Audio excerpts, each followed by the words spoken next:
Actually, it is a 3-day webinar series.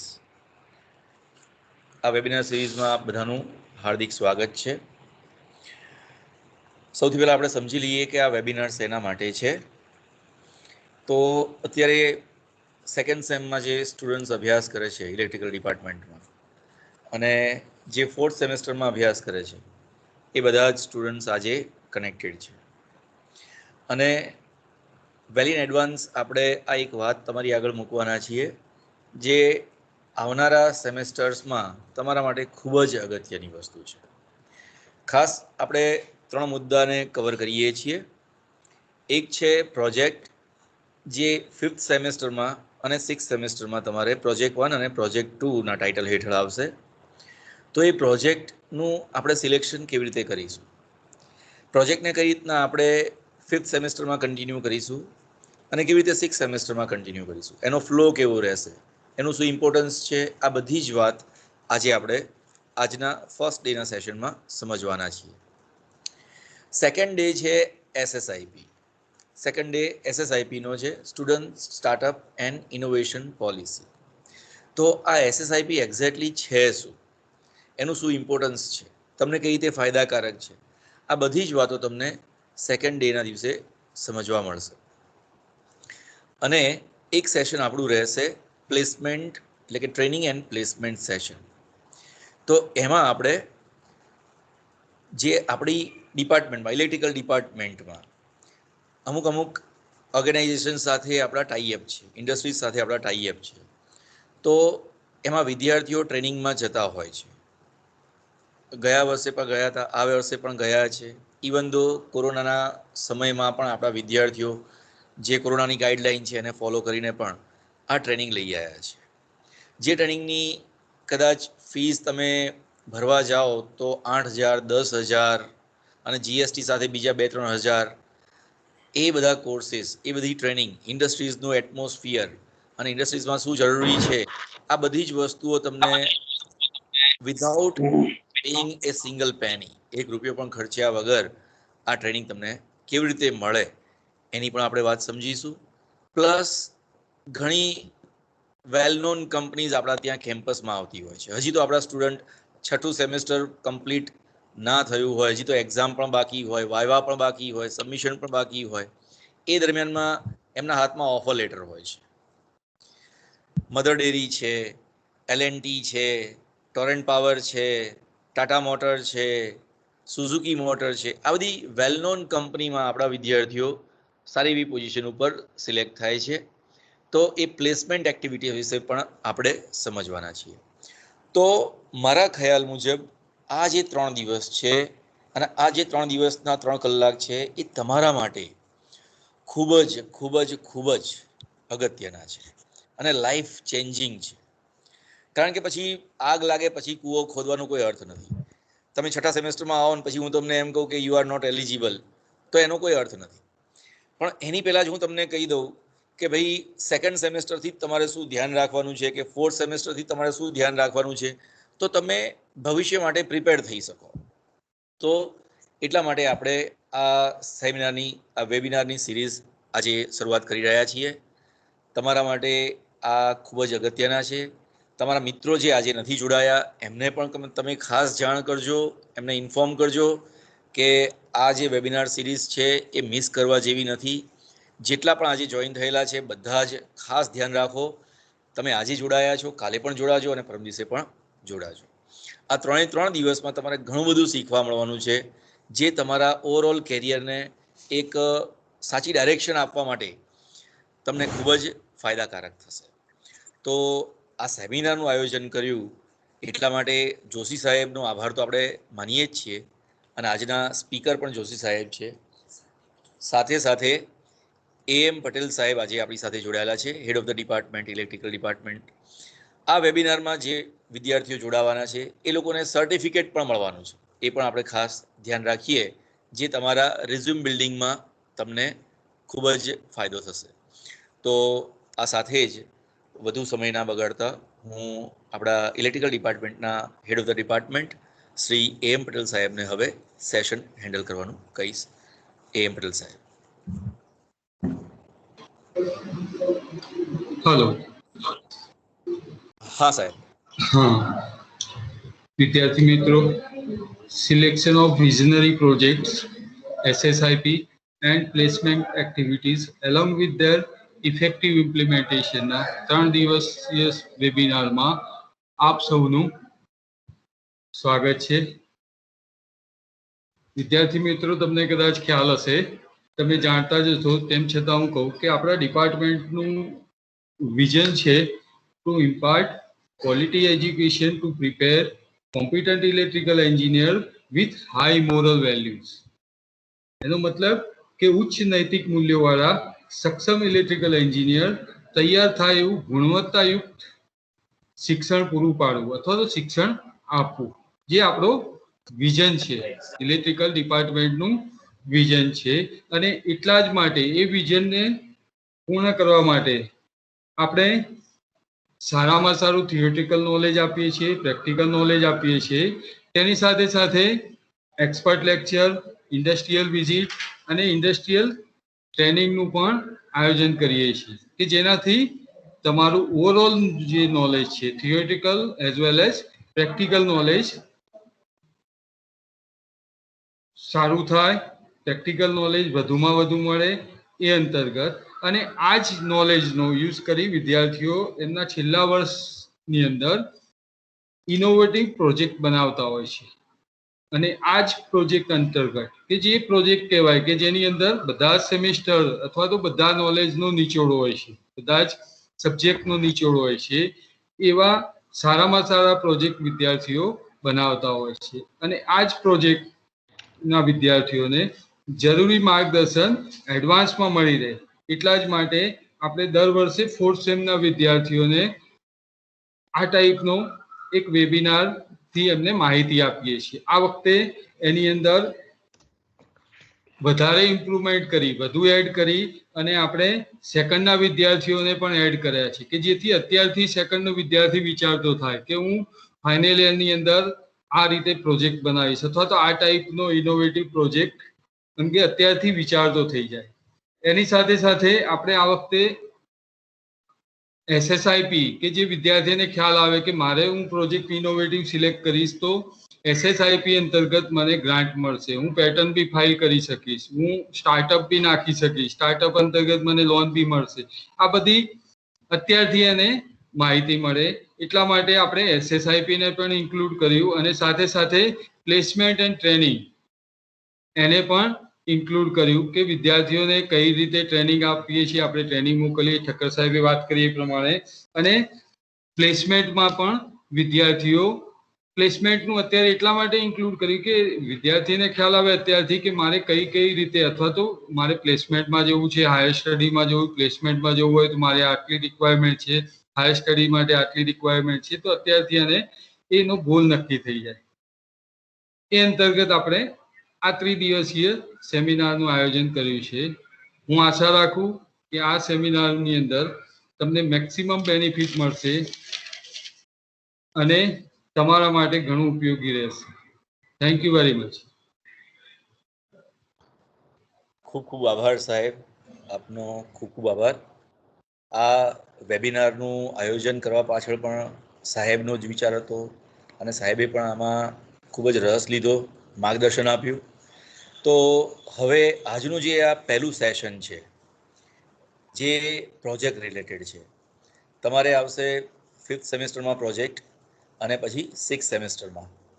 આ બંને સેમેસ્ટરમાં પ્રોજેક્ટ કેવી રીતે આપણે અહીંયા કન્ડક્ટ કરીએ છીએ એઝ પર યુનિવર્સિટી નોર્મ્સ અને એનું શું ફ્લો છે એના વિશે આપણે માહિતી આપવા માટે આજે આપણી સાથે કનેક્ટેડ છે Joshi sir, HI Joshi sir. પોતે PhD છે, ડોક્ટરેટ છે અને એમને બહુ આનંદની વાત આપણા માટે એ છે કે એમને પેટન્ટ પણ બુક કરાયેલી છે। તો આવા એક લર્નેડ અને એક એજ્યુકેશનાલિસ્ટ એવા એક સ્પીકર આપણા ડિપાર્ટમેન્ટમાં છે જે આપણા માટે ખૂબ જ ગર્વની બાબત છે અને પ્રોજેક્ટના ઇન્ચાર્જ છે। તો આપણે હેમંત સરને વિનંતી કરીએ કે પ્રોજેક્ટ અંતર્ગત કેવી રીતે આપણે આ 5th સેમેસ્ટર અને 6th સેમેસ્ટરમાં સબ્જેક્ટને કયા ફ્લોમાં લઈ જવાનો હોય છે એ બાબતે આપણે માહિતગાર કરે। Joshi sir. Okay, thank you Thakkar sir. સૌથી પહેલા તો ઠક્કર સાહેબે સંપૂર્ણ માહિતી આપણને આપેલી છે કે આ 3 દિવસના વેબિનારમાં કઈ કઈ વસ્તુ આપણે કવર કરવાના છીએ, બરાબર. તો આપણે સીધા મૂળ મુદ્દા પર આવી જઈએ અને આજના દિવસનો જે ટોપિક છે એની આપણે શરૂઆત કરીએ.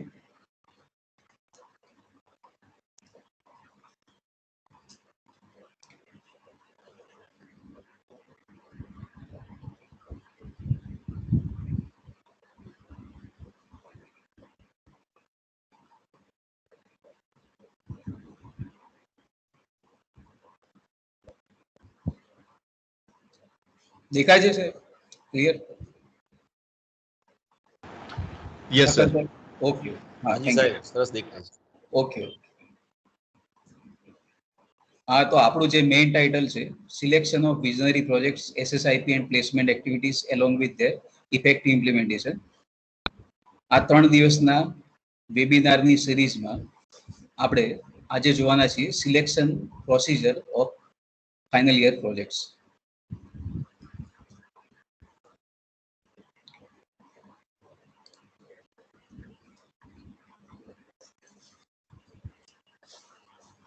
હા, તો આજના પ્રેઝન્ટેશનના કન્ટેન્ટ છે, બરાબર.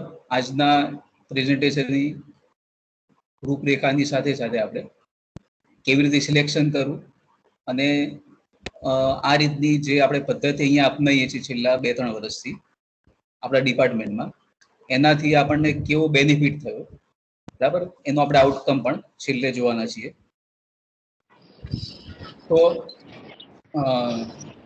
સૌથી પહેલા તો દરેક સ્ટુડન્ટ પોતાનું માઇક્રોફોન બંધ રાખે. હેલો,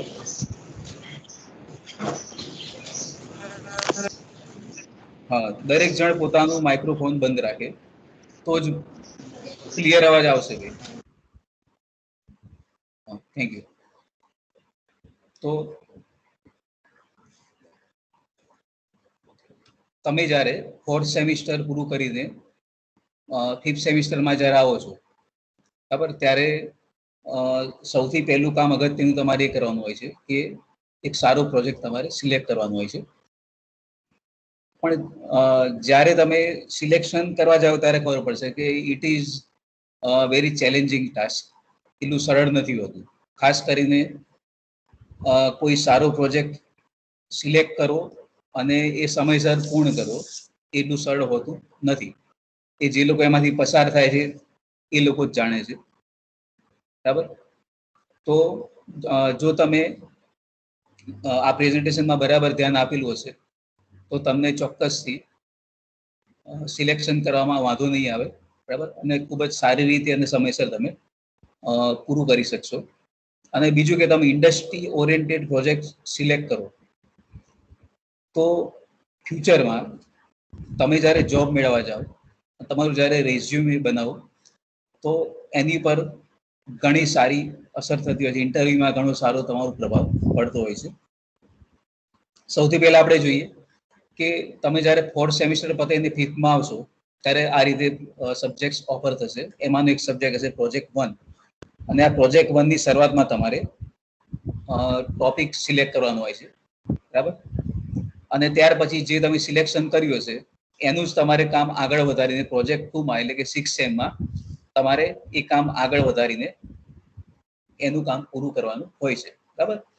તો પ્રોજેક્ટ 1 અને 2 ની અહીંયા જે સ્કીમ બતાવી છે એના વિશે ડિટેલમાં પાટીલ સાહેબ આપણને માર્ગદર્શન આપશે. પછી અત્યારે આપણે જોતા નથી. હવે આપણે મૂળ મુદ્દા પર આવીએ કે સૌથી પહેલા કરવાનું શું છે સિલેક્શન માટે. તો first of all you have to make group, preferably of 2 to 5, બરાબર. 2 થી 5 જણનું તમારે ગ્રુપ બનાવવાનું છે અને તમારે કેટલાક પ્રપોઝ પ્રોજેક્ટ ટાઇટલ તમારા રસના વિષયના સિલેક્ટ કરવાના છે. પણ જોડે જોડે આપણા ફિલ્ડના હોવા પણ જરૂરી છે, બરાબર છે. અને જે પણ તમે પ્રપોઝ ટોપિક સિલેક્ટ કર્યા, બરાબર, એની બધી ડિટેલ લઈને તમારે એની ડિટેલ પહેલા તમારે વેબસાઇટથી કે કોઈ ઇન્ડસ્ટ્રીમાં ત્યાંના પર્સનને મળીને કે કોઈ સારી જર્નલ કે બુક્સ રિફર કરીને તમારે એના વિશે વધારે માહિતી ભેગી કરી અને તમારા ફેકલ્ટીને તમારે મળવાનું છે, બરાબર છે. એટલે એ વખતે ત્યાં સુધી તમારા ગાઈડ નક્કી નહીં હોય, પણ તમે કોઈ પણ યોગ્ય લાગે એ ગાઈડને તમે શરૂઆતમાં મળીને ડિસ્કશન કરી શકો છો, બરાબર.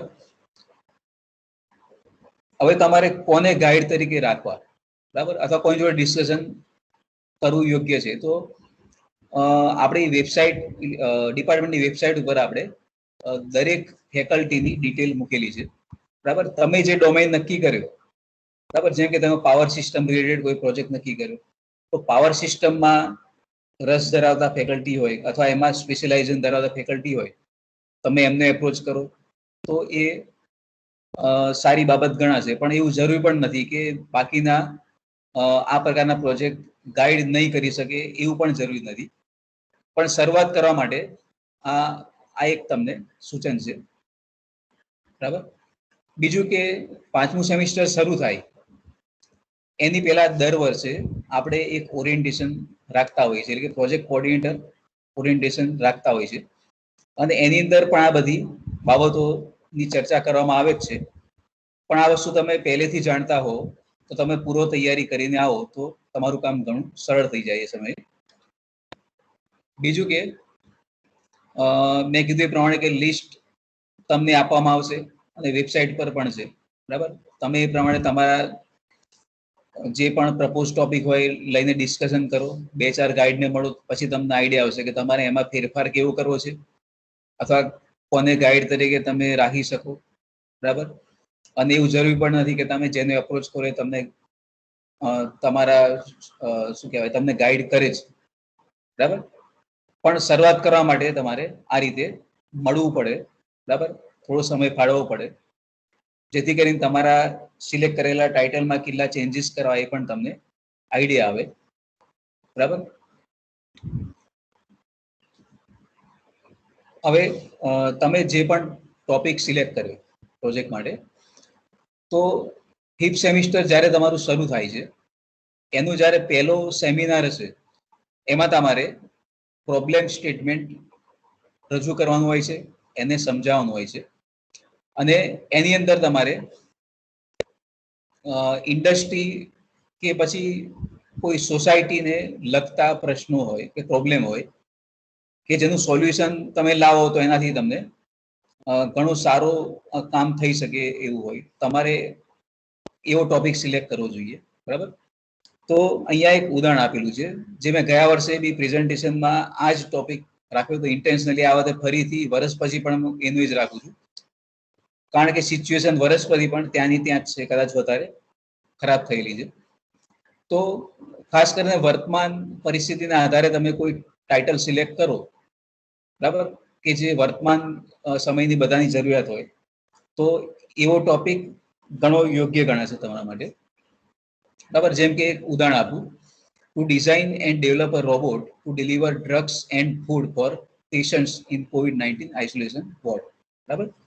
તો આઇસોલેશન વોર્ડમાં વારે ઘડીએ ત્યાં આગળ વોર્ડ બોય કે નર્સ કે ડોક્ટરને વારે ઘડીએ પીપીઈ કિટ બદલવી પડતી હોય છે, જે કોસ્ટલી પણ હોય છે અને એમાં સમય બી ઘણો જતો હોય છે, એમાં ધ્યાન પણ ઘણું રાખવું પડતું હોય છે. તો એની જગ્યાએ તમે ડ્રગ્સ કે ફૂડની ડિલિવરી માટે કોઈ રોબોટ વિકસાવો, બરાબર, તો ઘણો સમય પણ બચી જાય અને ઇન્ફેક્શન થી પણ આપણે સ્ટાફને બચાવી શકીએ ઘણા બધા અંશે, બરાબર. તો આ એક પ્રોબ્લેમ થયો આજના વર્તમાન સમયનો. એના આધારે અત્યારે એક ગ્રુપ બનાવે જ છે, કામ કરે જ છે, બરાબર. પણ આની અંદર ફીચર્સ કેવા રાખવા એ તમારા હાથમાં છે, બરાબર. તમે જેટલા ફીચર્સ આમાં રાખી શકો એટલું વધુ સારું. જેમ કે ફૂડ અને ડ્રગની ડિલિવરી ઉપરાંત સેનિટાઇઝેશન ની પણ વ્યવસ્થા તમે જોડે જોડે રાખો તો શું થાય કે અમુક એરિયા સેનિટાઈઝ પણ કરી શકે, બરાબર છે. જોડે કેમેરો રાખો તો અને બીજા ડિવાઇસ રાખો કોમ્યુનિકેશન માટે, તો પેશન્ટ જોડે તમે કોમ્યુનિકેટ બી કરી શકો, બરાબર છે. ઘણા બધા ફીચર્સ તમે આની અંદર એડ ઓન કરી શકો. આ એક ઉદાહરણ માત્ર છે, બરાબર. બીજું એક એક્ઝામ્પલ આપું કે અત્યારે તમે તમારી જેટલી ઉંમર છે એનાથી પણ નાનો એક સ્ટુડન્ટ છે, બરાબર. એણે 10 વર્ષની ઉંમરથી આ રીતના અલગ અલગ પ્રોજેક્ટ બનાવવાની શરૂઆત કરી હતી અને 15 વર્ષની ઉંમરે એણે ઈગલ A7 નામનું એક ડ્રોન બનાવ્યું કે જે અમુક હાઈટ ઉપર હોય હવામાં, ત્યાંથી એ જમીનની અંદર જે માઇન્સ હોય છે એને શોધીને ડિસ્ટ્રોય કરી નાખે છે, એવું ડ્રોન બનાવ્યું. એટલે મિલિટરી પર્પઝ માટે આ ઘણું ઉપયોગી સાબિત થયું, બરાબર. આ સ્ટુડન્ટે આપણા સાયન્સ એન્ડ ટેકનોલોજી વિભાગ ગુજરાત સરકાર જોડે 5 કરોડનું MOU પણ કર્યું, બરાબર. તો ટૂંકમાં ખૂબ જ નાની ઉંમરે એણે આવા પ્રોબ્લેમ શોધીને કામ શરૂ કર્યું, બરાબર. જ્યારે આપણે એનાથી બી વધારે ઉંમરવાળા છીએ, પ્લસ આપણે તો પ્રોજેક્ટ એક સિલેક્ટ કરવાનું છે, તો પછી આ રીતે કોઈ ઇનોવેટિવ આઈડિયા ઉપર તમે સિલેક્શન કરશો તો ઇન્ડસ્ટ્રીને કે સોસાયટીને પણ એ જોડે કામમાં લાગશે. બીજું કે સ્ટુડન્ટનું સિલેક્શન ના બીજા કયા આધાર હોય છે અથવા કયા આધારે કરતો હોય છે, તો કેટલાક સ્ટુડન્ટને કોઈ પર્ટિક્યુલર સ્કિલ શીખવી હોય છે અથવા આવડત મેળવવી હોય છે, કોમ્પિટન્સી કે સ્કિલ એને મેળવવી હોય છે. જેમ કે કોઈ સ્ટુડન્ટને પ્રોગ્રામિંગ શીખવું હોય માઇક્રો કંટ્રોલરનું, અથવા કોઈને PLC શીખવું હોય તો એના આધારિત પ્રોજેક્ટ પણ રાખી શકે, તો જેથી કરીને એ વધુ સારી રીતે એના આધારિત પ્રોજેક્ટ બનીને ઘણું બધું એમાંથી શીખી શકે, બરાબર. અને એકચ્યુઅલી આમ જોવા જઈએ તો ઘણી બધી સ્કિલ કે કોમ્પિટન્સી વિદ્યાર્થી મેળવતો હોય છે પ્રોજેક્ટ નું કામ પૂરું કરીને, પણ જો એને સિન્સિયરલી કામ કર્યું હોય તો આ બધી સ્કિલ એનામાં આવતી હોય છે, અધરવાઇઝ નથી આવતી હોતી, બરાબર. કઈ કઈ સ્કિલ એ મેળવી શકે જો સિન્સિયરલી કામ કરે તો કોઈ પણ જગ્યાએ કામ કરવું હોય ભવિષ્યમાં ઇન્ડસ્ટ્રીમાં, તો he can participate effectively in group work, બરાબર. કોઈ પ્રોજેક્ટ ઉપર કામ કરો ને ઇન્ડસ્ટ્રીમાં, તો એને અત્યારથી ખબર પડી જાય કે કેવી રીતે બધા જોડે વર્તન કરવું અથવા કેવી રીતે કામ શેર કરવું, કેવી રીતે કામ લેવું, બધો અંદાજ એને આવતો હોય છે. પછી એને સિલેક્શન કર્યું ટોપિકનું અને એને ખબર છે કે હવે 10 મહિના પૂરું કરવાનું છે, તો એ આખો પ્લાન બનાવશે, એને ઓર્ગેનાઇઝ કરશે કે ભાઈ ક્યારે ખરીદવાનું, કોમ્પોનન્ટ ક્યારે ખરીદવાના, ક્યારે એનું ટેસ્ટિંગ કરવાનું, ક્યારે ફાઇનલ મોડેલ બનાવવું. તો એનાથી એને પ્લાન કરવાની અને ઓર્ગેનાઇઝ કરવાની પણ સ્કિલ આવશે, બરાબર. પછી એપ્રોપ્રિએટ ડિસિઝન લેવાની સ્કિલ, કયા સમયે શું કરવું, જેમ કે કોઈ કોમ્પોનન્ટ મળતો નથી તો એના અવેજીમાં કયો પાર્ટ વાપરીને કામ આગળ વધારવું, બરાબર. એવી રીતે જે પણ મુશ્કેલી આવે એને દૂર કરતા જઈને આગળ વધવું, બરાબર. એટલે એપ્રોપ્રિએટ ડિસિઝન લેવાની પણ એનામાં આવડત વિકસે છે. પછી ઇનિશિયલી જ્યારે એ ટોપિક સિલેક્ટ કરે છે એની પહેલા એ સર્વે કરશે, ઇન્વેસ્ટિગેશન કરશે, તો ફ્યુચરમાં આ સ્કિલ પણ એને ઇન્ડસ્ટ્રીમાં કામમાં લાગશે. ત્યાર પછી ઇન્ડસ્ટ્રી રિલેટેડ જો કામ એને અથવા ટોપિક રાખ્યો હશે તો ઇન્ડસ્ટ્રીમાં ઉદ્ભવતા પ્રશ્નોનું કેવી રીતે નિરાકરણ કરવું એ પણ એ શીખી જશે, બરાબર. ત્યાર પછી કોઈ પણ ઇન્ડસ્ટ્રી કોઈ ઇરેક્શન કામ કરતું હોય કે ફિલ્ડ ઉપર મોટા પ્રોજેક્ટ હાથ ઉપર લેતી હોય, એનો પણ અનુભવ થોડા ઘણા અંશે વિદ્યાર્થી અહીંયા મેળવતો હોય છે, બરાબર. પછી બીજું કે ચોક્કસ બજેટમાં ચાલવાનું હોય છે, તો he can assess the financial implication and feasibility of the scheme and design the layout as per requirement. એટલે કે રિક્વાયરમેન્ટ એની જે પણ છે એ પ્રમાણે ફાઇનાન્શિયલ મેનેજમેન્ટ પણ એ કેવી રીતે કરવું એ અત્યારથી શીખી લેતો હોય છે, બરાબર. પછી ટ્રબલ શૂટિંગ, જ્યારે સંપૂર્ણપણે સિસ્ટમ બનીને ચાલુ કરે છે ત્યારે પ્રોબ્લેમ આવતો જ હોય છે અને એ કેવી રીતે ટ્રબલ શૂટ કરો એ પણ અત્યારથી એ શીખી લેતો હોય છે. આ ઉપરાંત પ્રોગ્રામિંગ, સિમ્યુલેશન, ડિબગિંગ સ્કિલ પણ અહીંયા મેળવતો હોય છે. પછી PCB મોટે ભાગે બનાવવાની આવતી જ હોય છે, સોલ્ડરિંગ કરવાનું હોય છે, વાયરિંગ બી કરવાનું હોય છે, તો એ બધું એને સારી રીતે અહીંયા શીખવા મળે છે. પછી મોડેલિંગ, એટલે કે આખી સિસ્ટમ કે આખું જે એને સર્કિટ બનાવી ચાલુ થઈ ગઈ પણ એટ્રેક્ટિવ કેવી રીતે દેખાય, બરાબર, કેવી રીતે દેખાવી જોઈએ એવી રીતે જો એને તૈયાર કરે તો શું કહેવાય કે દેખાવામાં સારું લાગે અને પ્રોડક્ટ લોન્ચ કરતી વખતે આ મુદ્દો પણ ખૂબ જ અગત્યનો હોય છે. તો એ મોડેલિંગ સ્કિલ પણ અહીંયા શીખતો હોય છે. અને ત્યાર પછી ડોક્યુમેન્ટેશન અને પ્રેઝન્ટેશન સ્કિલ, બરાબર. અહીંયા રિપોર્ટ તૈયાર કરવો પડતો હોય છે, અલગ અલગ સેમિનારમાં એને પ્રેઝન્ટેશન આપવાનું રહેતું હોય છે, બરાબર. તો આ જ અનુભવ ફ્યુચરમાં ઇન્ડસ્ટ્રીમાં હોય ત્યારે સપોઝ કોઈ પ્રોજેક્ટ ઉપર કામ કરતો હોય તો આખો એનો ડિટેલ પ્રોજેક્ટ રિપોર્ટ ડીપીઆર બનાવવાનો હોય ઇન્ડસ્ટ્રીમાં, પછી ફાઇનાન્શિયલ કંપનીને કન્વિન્સ કરવાના હોય લોન લેવા માટે, બરાબર. ત્યાં પ્રેઝન્ટેશન બી આપવું પડતું હોય છે. તો ત્યાં પણ આ જ વસ્તુ કરવાની આવતી હોય છે, બરાબર. અહીંયા લેવલ એનું થોડું નીચું હોય પણ એ વસ્તુ અત્યારથી શીખી શકે છે. પણ આ બધું ક્યારે આવે? If student take paid help from others, he cannot acquire some or all such competencies listed here. તૈયાર પ્રોજેક્ટ લાવે કે ક્યાંકથી આખું બનાવવા માટે આપી દે તો એનામાં આવી સ્કિલ ડેવલપ થતી હોતી નથી, બરાબર.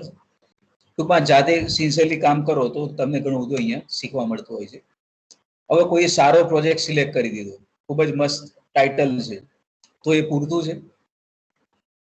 તો સિલેક્શન પછી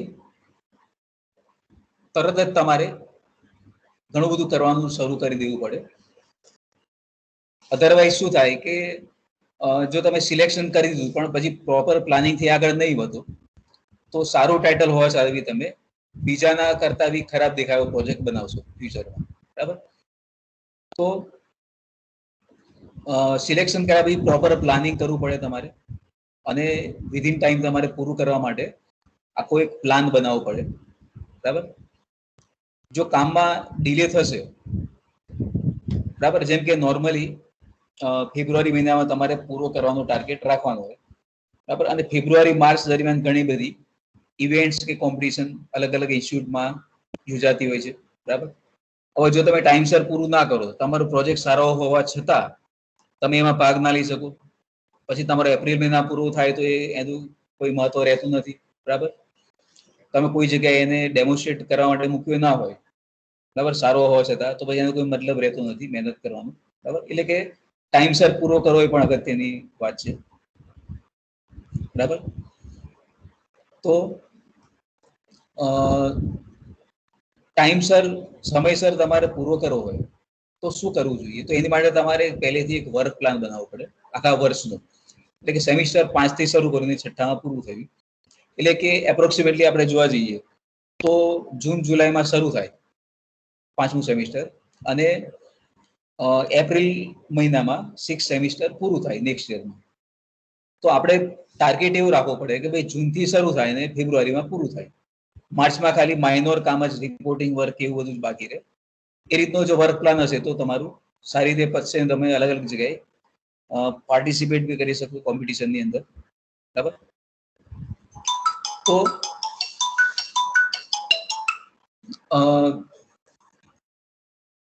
બીજું કે વર્ક પ્લાન તમે બનાવો તો એની અંદર કેટલાક બીજા પણ મુદ્દા ધ્યાનમાં રાખવા પડે. જેમ કે તમે કોઈ પણ ડેટ બનાવી કે ભાઈ આ મહિનામાં હું બધું કરીશ, પણ ઘણીવાર એવું હોય કે એ મહિનામાં કાં તો મિડ સેમિસ્ટર એક્ઝામમાં આવતી હોય, બરાબર, એ તમે ધ્યાનમાં રાખ્યું ના હોય ને એમાં તમે વધારે કામ મૂકી દીધું હોય તો તમે એ મહિનામાં કશું કામ જ નહીં કરી શકો અને બધું કામ તમારે નેક્સ્ટ મંથમાં લઈ જવું પડે અને તમારું પ્રેઝન્ટેશનમાં કામ ખરાબ દેખાશે, બરાબર. તો પહેલેથી જ પ્લાનિંગ કરતી વખતે તમારે મિડ સેમ એક્ઝામ, G2ની એક્ઝામ કે બીજી કોઈ ઇવેન્ટ કે એ બધું હોય એ તમારે ધ્યાનમાં રાખીને શિડ્યુલ આખું તમારે બનાવવાનું હોય, બરાબર. એ બધું જો ધ્યાનમાં રાખ્યા વગર બનાવશો તો વર્ક પ્લાન આખું ખોટું બનશે અને તમે દર વખતે ડિલે થતા જશો, બરાબર. તો એની માટે તમારે ડિપાર્ટમેન્ટમાં તમારે મળી અને તમારે એપ્રોક્સિમેટ ડેટ પૂછી લેવાની હોય જે નોર્મલી પહેલેથી નક્કી જ હોય છે કે મિડ સેમ ક્યારે લેવાશે, G2ની એક્ઝામ ક્યારે હશે, એનો અંદાજિત સમય પહેલેથી નક્કી હોય છે. એ પ્રમાણે વર્ક પ્લાન તમારે બનાવવાનો હોય છે. હવે વર્ક પ્લાન કેવું હોય અહીંયા જોઈએ. જેમ કે શરૂઆત તમારી જુલાઈ મહિનામાં થઈ, માન લો કે ફિફ્થ સેમની શરૂઆત આમ તો જૂન મહિનામાં થાય, પણ તમારા સિલેક્શન થઈ ગયું, ટાઇટલ તમારું ગ્રુપ બની ગયું, પછી કામની શરૂઆત તમે જુલાઈ મહિનામાં કરો છો માન લો કે, તો સૌથી પહેલા તમારે એની બારીક ડિટેલ તમારે મેળવવાનું લિટરેચર સર્વેથી, બરાબર. પછી જુલાઈ મહિનામાં જ પહેલો સેમિનાર હોય તો તમારે પ્રોબ્લેમ ડિફાઇન કરીને પ્રેઝન્ટ કરવાનો હોય છે, બરાબર. પછી બ્લોક ડાયાગ્રામ બનાવવાનો હોય, કોમ્પોનન્ટ પરચેસ કરવાના હોય એના પછીના મહિનામાં, એ રીતે સ્ટેપ બાય સ્ટેપ અહીંયા કઈ કઈ એક્ટિવિટી કરવાની હોય, કયું કયું કામ કરવાનું હોય અહીંયા લખ્યું છે. તો અહીંયા તમે જુઓ તો સપ્ટેમ્બરમાં મિડ સેમ એક્ઝામ હોય તો એની પહેલા તમારું કોમ્પ્યુટર પરચેસનું કામ પતી જાય એવું અહીંયા બતાવેલું છે. બરાબર. આલ્ગોરિધમનું કામ કેવું છે કે તમે ઘરે બેઠા બી કરી શકો. બરાબર. એટલે ટાઈમ તમારો ઓછો બગડે. તો એ પ્રમાણે તમારે બધું પ્લાનિંગ કરવું પડે. બરાબર છે. એવી રીતે નવેમ્બરમાં અહીંયા એક્ઝામ હોય તમારી, નવેમ્બર મહિનામાં તમારી નોર્મલી જીટીની એક્ઝામ હોય એવું માની લઈએ, લાસ્ટ યરની વાત કરીએ તો. બરાબર. તો એ બધું ધ્યાનમાં રાખીને આ વર્ક પ્લાન જે તે સ્ટુડન્ટે બનાવેલું હશે. બરાબર. આમાં કેટલીક બાબત એવી હશે કે તમારે લાગુ ના પણ પડતી હોય. બરાબર. જેમ કે સિમ્પલ કોઈ મશીન બનાવ્યું હોય તો એમાં પ્રોગ્રામિંગ ના પણ હોય, તો તમારે ત્યાં નોટ એપ્લિકેબલ લખવાનું હોય. પણ જ્યાં પતી ગયું હોય અથવા લાગુ પડતું હોય ત્યાં તમારે કમ્પ્લીટેડ લખવાનું છે. એટલે દરેક પ્રેઝન્ટેશનના વર્ક પ્લાન તમારે અપડેટ કરીને મૂકવાનું હોય છે, એનું સ્ટેટસ તમારે બદલવાનું. બરાબર. જો તમે ખોટું આમાં લખ્યું હોય, જેમ કે તમે ફાઇનલ પ્રોગ્રામ કમ્પ્લીટ લખ્યું હોય ઓક્ટોબર મહિનામાં, અને ઓક્ટોબર મહિના પ્રેઝન્ટેશનમાં એકચ્યુઅલી માંગો ભાઈ કમ્પ્લીટેડ છે તો બતાવો, તો ત્યાં તમે ખોટા પડશો. એટલે જે સાચું છે અહીંયા લખવાનું હોય. બરાબર. એ પણ તમારે ધ્યાનમાં રાખવાનું. બરાબર. હવે બીજું કે સિલેક્શનની આપણે વાત કરી, અને સારું સિલેક્શન કેવી રીતે એની પણ આપણે વાત કરી. બરાબર. કે તમારા રસનો વિષય હોય તો તમને કામ કરવાની વધારે મજા આવે. બરાબર. એ પણ એક સિલેક્શનનો અગત્યનો મુદ્દો છે. પ્લસ ઇન્ડસ્ટ્રીમાં જઈને તમે પ્રોબ્લેમ સુધી લાવો કે ભાઈ આ રીતનું ઇન્ડસ્ટ્રીમાં પ્રોબ્લેમ ફેસ કરે છે, એ રીતનું કંઈક બનાવીએ, અથવા સોસાયટીમાં આ રીતની કોઈ જરૂરિયાત છે એવો તમે કંઈક પ્રોજેક્ટ બનાવો. બરાબર. હવે જો ઇનોવેટિવ હશે તમારો આઈડિયા, બરાબર છે, તો તમે ગુજરાત સરકારની SSIPની જે સ્કીમ છે એના અંતર્ગત તમને ગવર્મેન્ટ તમને આર્થિક મદદ કરશે. બરાબર. તમને એમાંથી ગ્રાન્ટ મળશે. બરાબર. તો એ જે આખી સ્કીમ છે ગુજરાત સરકારની, એના વિશે આવતીકાલે NB અઢવ સર તમને ડિટેલમાં સમજાવશે. બરાબર. એના વિશે આપણે અત્યારે જોતા નથી. અત્યારે ખાલી તમને જરૂરથી કહી દો, જો સિલેક્શન સારું હશે તો તમે આ સ્ટેજે પહોંચશો. અધરવાઇઝ પછી SSIP કોઓર્ડિનેટર પ્લસ ડિપાર્ટમેન્ટલ જે સ્ક્રુટિની જે કરતી હોય એ કમિટી, એ તમારો પ્રોજેક્ટ રિજેક્ટ કરશે. બરાબર. અને તમે તક ગુમાવશો. તો જો સિલેક્શન સારું હશે, ઇનોવેટિવ આઈડિયા હશે, બરાબર છે, કોમર્શિયલી વાયેબલ હશે, અને કોઈએ સપોઝ આગળ આ જ ટેકનિક યુઝ કરી ના હોય અથવા તો આ જ કન્સેપ્ટ યુઝ ના કર્યો હોય એવો કોઈ તમારો ટોપિક હશે, તો તમે ચોક્કસથી આ યોજનાનો લાભ તમે મેળવી શકશો. બરાબર. હવે આખી પ્રોસેસને આપણે સમરી અહીંયા જોઈએ, પણ અહીંયા એકચ્યુઅલી ફ્લોચાર્ટ તમારે જોવું હશે તો તમારે ઝૂમ કરવો પડશે. એકચ્યુઅલી જે પણ આપણે અહીંયા અત્યાર સુધી સમજ્યા એ જ અહીંયા સમરાઇઝ બધું કરેલું છે. બરાબર. અને આની PPT હું ટીમ્સમાં શેર બી કરી, એટલે તમે ફ્લોચાર્ટ ધ્યાનથી તમે શાંતિથી એ વખતે જોઈ શકશો. બરાબર. હવે આપણે અહીંયા છેલ્લા 2-3 વર્ષથી સ્ટ્રેટેજી આપણે આની આજ અપનાવીએ છીએ, અને એનાથી આપણે અહીંયા ઓબ્ઝર્વ કર્યું કે એનાથી ઘણા બેનિફિટ બી મળ્યા છે. બરાબર. એટલે ટૂંકમાં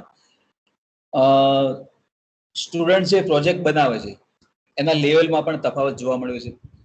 બરાબર. અને બીજું કે લાસ્ટ યર એટલે કે 19-20ના એકેડેમિક યરમાં આપણે કુલ 4 પ્રોજેક્ટ માટે SSIP ગ્રાન્ટ મેળવી હતી. ત્યાર પછી અત્યારનું જે એકેડેમિક યર છે 2020-21, બરાબર, એમાં અત્યારે આપણે જોઈએ કે પરિસ્થિતિ કેવી ચાલી રહી છે. તો આખી પ્રોજેક્ટ ટાઇટલ સિલેક્શનની પ્રોસિજરથી માંડીને તમામ જે પણ એક્ટિવિટી છે તમામ આપણે ઓનલાઈન કરી છે. એમાં ઘણી તકલીફ પણ પડી, છતાં પણ સ્ટુડન્ટે ખૂબ જ ઉત્સાહપૂર્વક એમાં ભાગ લઈને સારામાં સારા ટાઇટલ સિલેક્શન કરવા માટે પ્રયત્ન બી કર્યો છે, અને એ સિલેક્ટ થયેલા ટાઇટલ અંતર્ગત સારો પ્રોજેક્ટ બનાવવા માટે પણ તમામે ખૂબ જ સારી મહેનત બી કરી છે. બરાબર છે. તો ગયા વર્ષે આપણે ટોટલ 4 પ્રોજેક્ટ અંતર્ગત આપણે SSIP ની ગ્રાન્ટ મેળવી શક્યા હતા. જે આ વર્ષે એટલે કે ચાલુ એકેડેમિક યરમાં આપણે ટોટલ 5 પ્રોજેક્ટ માટે SSIP ની ગ્રાન્ટ મેળવી છે. બરાબર. તો અહીંયા આપણે એનું લિસ્ટ આપેલું છે. બરાબર. એટલે કે લાસ્ટ એકેડેમિક યરમાં ટોટલ આપણે 4 પ્રોજેક્ટ માટે SSIP ગ્રાન્ટ મેળવી હતી અને એમાંથી એક પ્રોજેક્ટ 3 નંબરનો અહીંયા દેખાય છે એ ઘણો ઇનોવેટિવ હતો. બરાબર. એટલે કે એની ગ્રાન્ટ એક સ્પેશિયલ સ્કીમના અંતર્ગત મળેલી છે આપણને. એટલે કે ગુજરાત નોલેજ સોસાયટી જે છે આપણી ત્યાં આગળ student open innovation challenge program દર વર્ષે આયોજિત કરવામાં આવે છે. એની અંદર તમામ પોલિટેકનિકમાંથી આપણો આ જે 2 વિદ્યાર્થીનું ગ્રુપ છે સિલેક્ટ થયું હતું અને આપણને સારી એવી કોમ્પિટિશનની વચ્ચે પણ ગ્રાન્ટ મળી હતી આપણા ડિપાર્ટમેન્ટને. આપણે પૂરી ઇન્સ્ટિટ્યૂટ નહીં પણ સમગ્ર પોલિટેકનિકની આપણે વાત કરીએ તો એમાં આ એક ગ્રુપ હતું કે જે આ મેળામાં સફળ થયો હતો. બરાબર. અને ઓલ ઓવર ગુજરાત લેવલે આ કોમ્પિટિશન હતી. બરાબર છે. તો આ રીતે આપણે કુલ 4 પ્રોજેક્ટ અંતર્ગત આપણે ગ્રાન્ટ મેળવી હતી લાસ્ટ યર અને ચાલુ વર્ષે આપણને ટોટલ 5 પ્રોજેક્ટ ગ્રુપને ગ્રાન્ટ મળી છે. બરાબર. એનું અહીંયા તમને લિસ્ટ બતાવેલું છે. બરાબર. હવે બીજું કે એક અગત્યનો મુદ્દો તમને કહી દઉં કે જે પણ SSIP આપણે સિલેક્શન કર્યા ટાઇટલ, બરાબર, એને આપણે ડિપાર્ટમેન્ટલ લેવલે એક સ્ક્રુટિની કમિટી બનાવેલી છે. એ ઘણા બધા પાસા જોઈને સિલેક્ટ કરતી હોય છે. અને એક બીજી તક, ધારો કે SSIP માં સિલેક્શન થયું હશે તો એક બીજી તક પણ તમને અહીંયા આપવામાં આવે છે. એટલે કે જો તમારું આઈડિયા ઇનોવેટિવ હશે અને નોવેલ હશે અને અગાઉ ક્યારેય પણ આ યુઝ ના થયો હોય ઇન્ડિયામાં કે ઇવન વર્લ્ડ લેવલે, તો તમે એ જે પણ કામ છે એની તમે પેટન્ટ ફાઇલ કરાવી શકો. બરાબર. એટલે કે પ્રોજેક્ટ બનાવવા માટે જ નહીં માત્ર, પણ પેટન્ટ ફાઇલ કરવા માટે પણ SSIP અંતર્ગત આપણને ગ્રાન્ટ મળતી હોય છે. અને પેટન્ટ ફાઇલ કરવા માટે 25,000 રૂપિયાની આપણને સહાય મળતી હોય છે. બરાબર. કે જેમાં પેટન્ટની રજિસ્ટ્રેશન ફી, એક્ઝામિનેશન ફી અને બીજા ખર્ચા પણ અંદર આવી જતા હોય છે. બરાબર છે. પણ એની માટે જરૂરી છે કે એ લેવલનું કામ હોવું જોઈએ. બરાબર. જેમ કે અહીંયા તમને એક ઉદાહરણ આપું કે આપણે અહીંયા એક ચાલુ વર્ષે એક પ્રોજેક્ટ ગ્રુપને આપણે પેટન્ટ ફાઇલ કરવા માટે અહીંથી ગ્રાન્ટ મળેલી છે. બરાબર. હવે જ્યારે અહીંથી સંસ્થામાંથી કહેવામાં આવ્યું કે ભાઈ તમારા ઇનોવેટિવ આઈડિયા વાળા જે બી પ્રોજેક્ટ હોય એનું લિસ્ટ મોકલો. બરાબર છે. પણ એ લેવલના એક હતા જ નહીં શરૂઆતમાં. એટલે કે નવેમ્બરની વાત કરીએ, નવેમ્બર ડિસેમ્બરમાં, ત્યાં સુધી આપણી જોડે એવા આઈડિયા, ઇવન આ જે ગ્રુપ છે એણે જેમ કે અહીંયા લખ્યું એ પ્રમાણે એણે સ્માર્ટ બ્લાઇન્ડ સ્ટિક બનાવી. બરાબર છે. એ લોકોએ પણ એ વખતે એપ્રોચ કર્યો કે ભાઈ આ રીતે અમારે બી એપ્લાય કરવું છે. એ વખતે મેં જ ના પાડી હતી. બરાબર છે. કારણ કે ઇનોવેશન અંદર હોવું જોઈએ. ખરેખર ઇન્વેન્શન કંઈક નવું અંદર હોવું જોઈએ. ઇનોવેટિવ આઈડિયા હજુ નતો એ વખતે. બરાબર. પણ એ લોકોએ 1-2 વાર રજૂઆત કરી પછી એની અંદર મેં આર્ટિફિશિયલ ઇન્ટેલિજન્સ એડ કરી. બરાબર. એની માટે રાસ્પબેરી પાઈનો યુઝ કર્યો, કંટ્રોલર એકદમ એડવાન્સ યુઝ કર્યું. બરાબર. તો અંદર આપણે એવી વસ્તુ એડ કરી કે એ જે બ્લાઇન્ડ સ્ટિક પેલા ખાલી સિમ્પલ ઓબ્સ્ટેકલ ડિટેક્ટ કરતું હતું, એ એવો ઓબ્જેક્ટને ઓળખી કાઢે. એટલે કે કોઈ પણ બ્લાઇન્ડ પર્સન હોય, બરાબર, કેમેરો કોઈ વસ્તુને જોવે, જેમ કે ચેર છે આગળ, તો અંદર સ્પીકરમાં અવાજ આવે ચેર. બરાબર. ટેબલ હોય તો ટેબલ બોલે. બરાબર છે. તો એવી રીતે અંદર આર્ટિફિશિયલ ઇન્ટેલિજન્સ આપણે એડ કરી અંદર. પછી મને લાગ્યું કે હવે આગળ એને મોકલવું જોઈએ. પછી એને આપણે આગળ મોકલ્યું. બરાબર. અને પછી આગળની જે કમિટી હતી એના થ્રુ પછી સિલેક્શન થયું. એ ટૂંકમાં અંદર જો ઇનોવેશન ના હોય તો પણ આગળ મોકલવાનો મતલબ નથી. નહીં તો શું થાય કે આગળ ફી ભરેલી માથે પડે. પ્રોપર ઇનોવેશન ના હોય તો પછી રિજેક્શન આવે.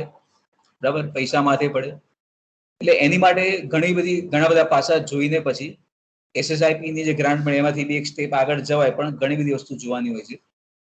એમાં ખાસ કરીને નોવેલ આઈડિયા છે કે નહીં, અથવા આઈડિયાને પછી નોવેલ બનાવવું પડે જો ખરેખર આગળ વધવું હોય તો. અધરવાઇઝ એમને આગળ જવાનો કોઈ મતલબ રહેતો નથી. બરાબર. તો આવી રીતે એક ગ્રુપને પેટન્ટ ફાઇલ કરવા માટે પણ આપણે ગ્રાન્ટ મેળવેલી છે. બરાબર. બીજું કે છેલ્લા 3 વર્ષ દરમિયાન આપણે અહીંયા આવિષ્કાર નામ હેઠળ આપણે એક ટેકનિકલ ઇવેન્ટનું આપણે આયોજન કરતા આવ્યા છીએ, જે આપણે ચાલુ વર્ષે નથી કરી શક્યા ડ્યુ ટુ પેન્ડેમિક સિચ્યુએશન. પણ છેલ્લા 3 વર્ષમાં આપણે કન્ટિન્યુઅસ કર્યું છે. એનો અહીંયા ચિતાર આ સ્લાઇડમાં તમને જોવા મળે છે. બરાબર. તો 2018, 19 અને 20 એમાં આપણે આવિષ્કાર અંતર્ગત આપણે મોડેલ મેકિંગ કોમ્પિટિશન રાખી હતી. બરાબર. અને એમાં આપણે ઇલેક્ટ્રિકલના સ્ટુડન્ટે ખૂબ જ સારી એવી મહેનત કરી અને સારામાં સારા પ્રોજેક્ટ બનાવવા માટે પ્રયત્ન કરીને અંદર એ લોકોએ પાર્ટિસિપેશન કર્યું હતું એ વખતે. એનો અહીંયા ચિતાર શોર્ટમાં તમને બતાવેલો છે. બરાબર. ઇવન મીડિયાએ પણ એની નોંધ લીધી હતી. બરાબર. તો એ પણ આપણે અહીંયા બે એના ફોટોગ્રાફ્સ આપણે બતાવેલું છે.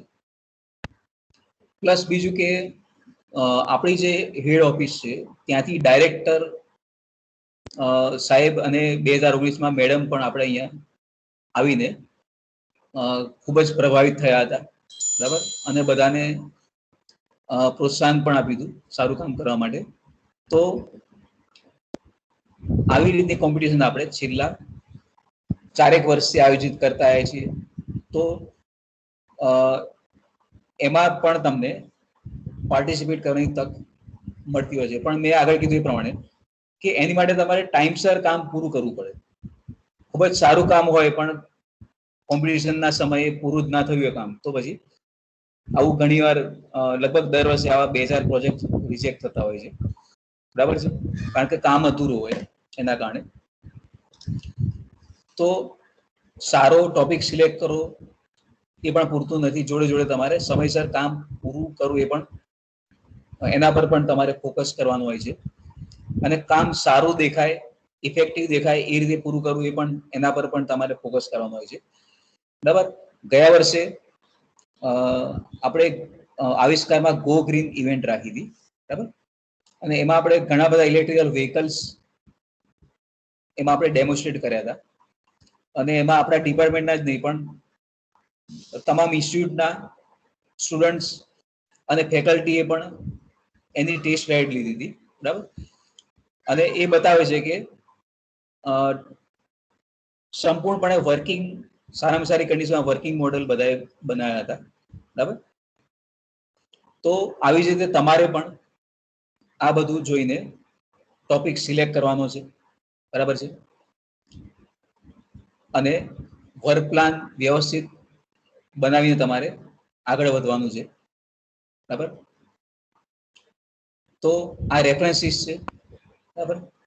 અને પીપીટીમાંથી આ રેફરન્સ ઉપર તમે જેને ઘણી બધી માહિતી આના વિશે મેળવી શકશો. બરાબર. હવે આપણે આ પ્રેઝન્ટેશન પૂરું થાય છે અને હવે ભાટી સાહેબ આપણને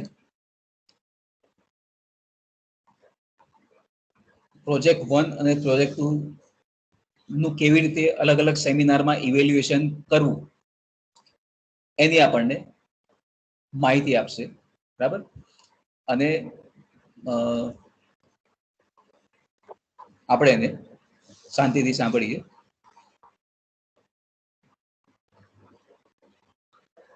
પાટી સર.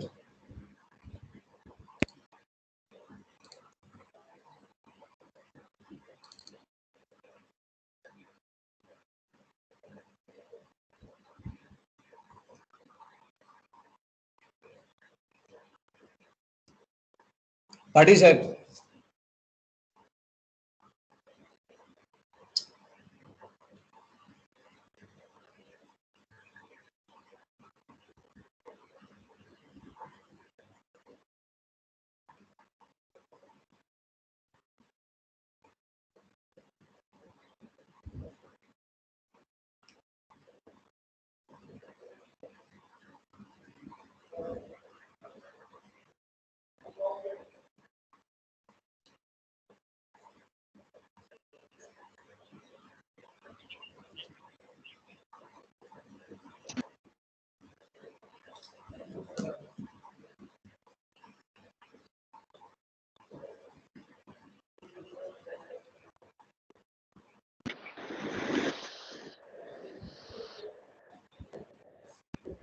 હા સર, હું અહીંયા ઓકે.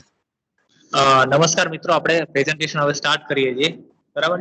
તો આપણે પ્રોજેક્ટ શું કામ એના આપણા આજે અલગ અલગ મુદ્દાઓ લીધેલા છે. એક તો આપણને ઇન્ડસ્ટ્રી જેવો એક્સપિરિયન્સ મળે છે, આપણો ફર્સ્ટ પોઈન્ટ છે.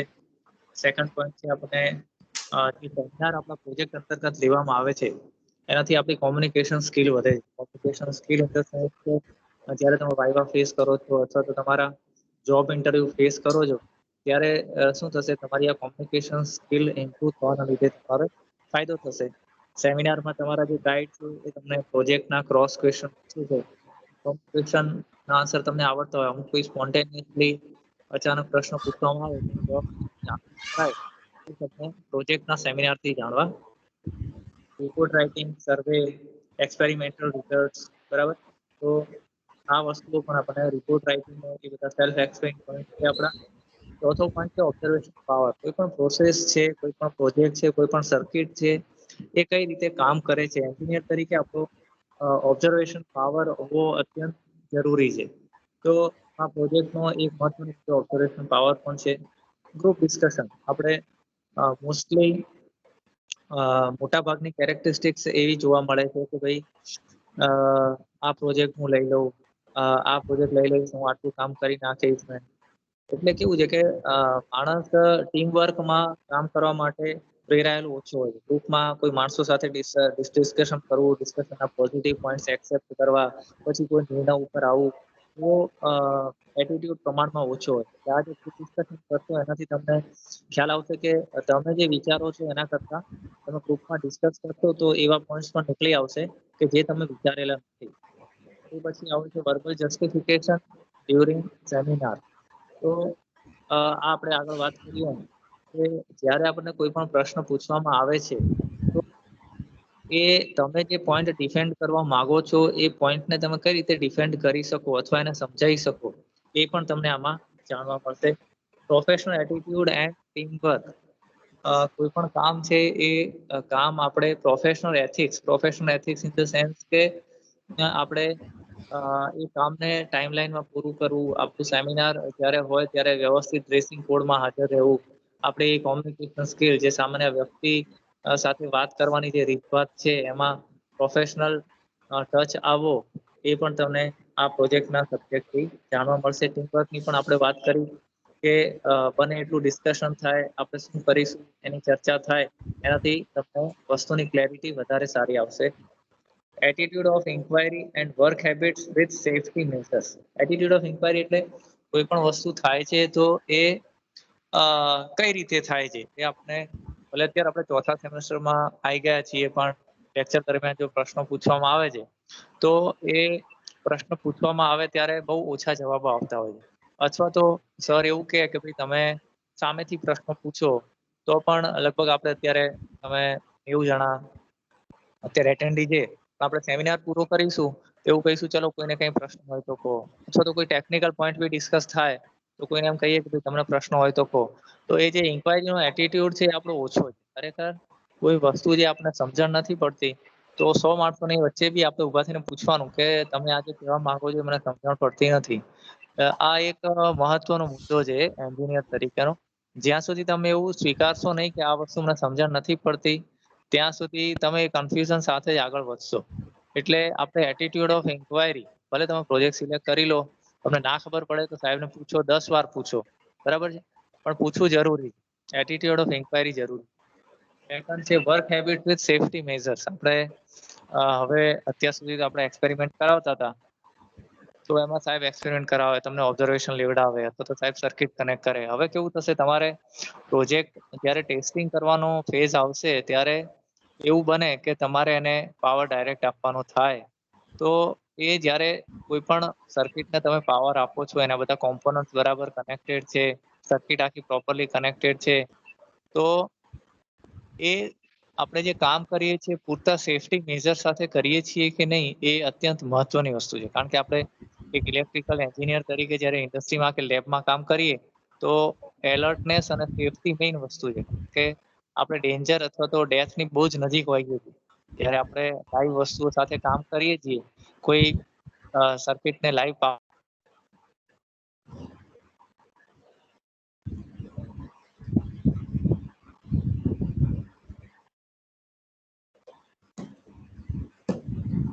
તો ઓકે, તો આ લાસ્ટ પોઈન્ટ આપણો એટીટ્યુડ ઓફ ઇન્ક્વાયરી અને work habits with safety.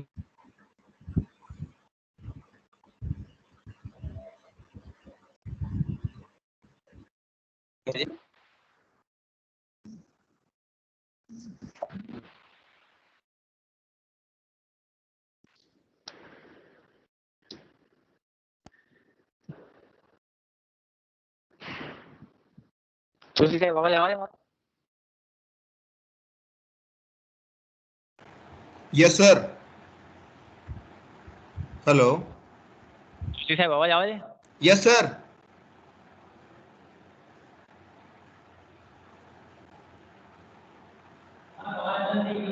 Yes, sir. ચાલુ માઇક કર્યું, માઇક ઓન કર્યું. અવાજ આવે સર મારો? Yes, sir. ઓકે, હા જોશી સાહેબ આપણે સ્લાઇડ ચાલુ કરો.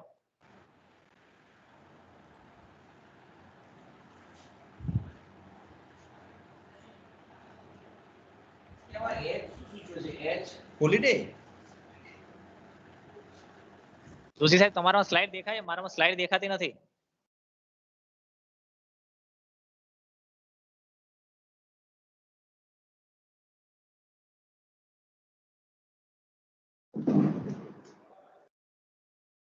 જોશી સાહેબ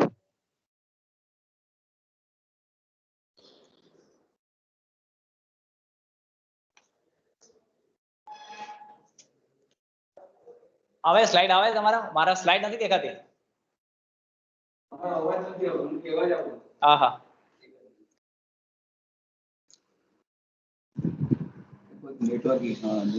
હા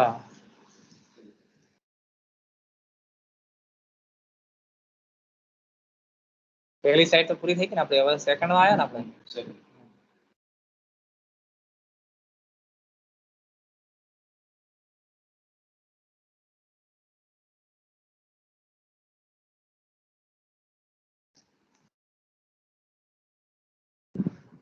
બે મિનિટ મિત્રો, જરા જોશી સાહેબ બીજી પીપીટી શેર કરે છે. ના હજી આવી નથી. મને ના હોય તો પ્રેઝન્ટર બનાવી દો ને, હું પેલા વોટ્સએપમાં તમે શેર કરી એનામાંથી સેકન્ડ સ્લાઇડ ચાલુ કરી દો. ચાલુ કરતો ડાયરેક્ટ શેર સ્ક્રીન. થશે મારાથી?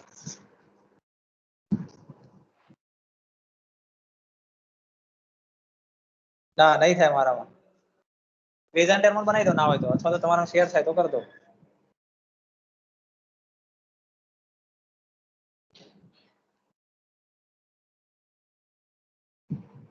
તમારા હોલ્ડ અચ્છા અચ્છા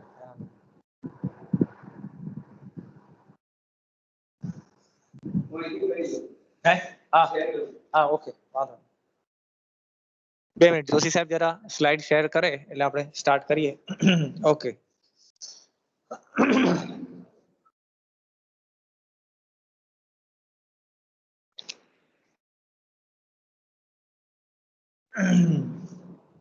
હા નેક્સ્ટ સ્લાઇડ જવા દો સર.